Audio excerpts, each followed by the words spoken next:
ब्रह्मा ने किया था अपनी ही पुत्री सरस्वती से विवाह।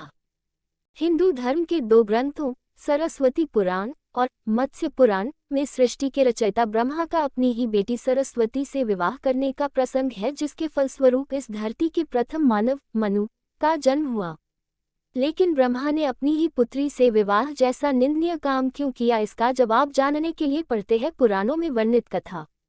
सरस्वती पुराण और मत्स्य पुराण में वर्णित कथाओं में कुछ भिन्नता है, इसलिए हम आपको दोनों कथाओं से अवगत करा रहे हैं। नमस्कार दोस्तों, स्वागत है आपका आपके अपने चैनल सुकून का अड्डा पर, जहां आपको सुनाया जाता है पौराणिक रोमांचक कथाएं। सरस्वती पुराण में वर्णित कथा।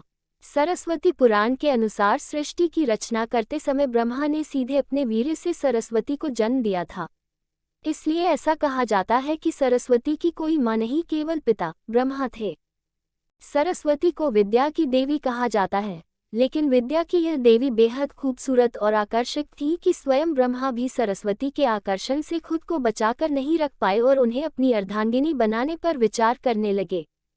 सरस्वती ने अपने पिता की इस मनोभावना को भांपकर उनसे बचने के लिए चारों दिशाओं में छिपने का प्रयत्न किया, लेकिन उनका हर प्रयत्न बेकार साबित हुआ।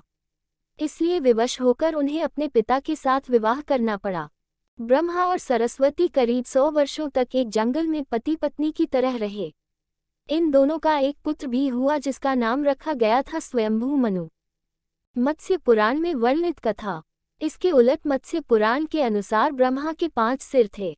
कहा जाता है जब ब्रह्मा ने सृष्टि की रचना की तो वह इस समस्त ब्रह्मांड में अकेले थे। ऐसे में उन्होंने अपने मुख से सरस्वती, सांध्या, ब्राह्मी को उत्पन्न किया।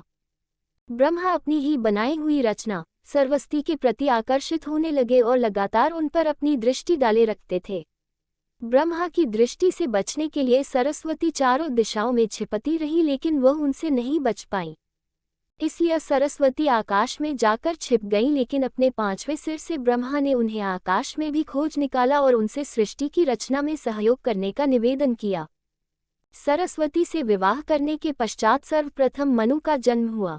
ब्रह्मा और सरस्वती की यह संतान मनु को पृथ्वी पर जन्म लेने वाला पहला मानव कहा जाता है। इसके अलावा मनु को वेदों, सनातन धर्म और संस्कृत समेत समस्त भाषाओं का जनक भी कहा जाता है। तो दोस्तों, कैसी लगी आपको ये कथा? दोस्तों, अगर आपको ये कथा अच्छी लगी हो तो कृपया वीडियो को लाइक तथा शेयर करें और ऐसी ही और रोमांचक कथाएं सुनने के लिए चैनल को सब्सक्राइब करें। धन्यवाद।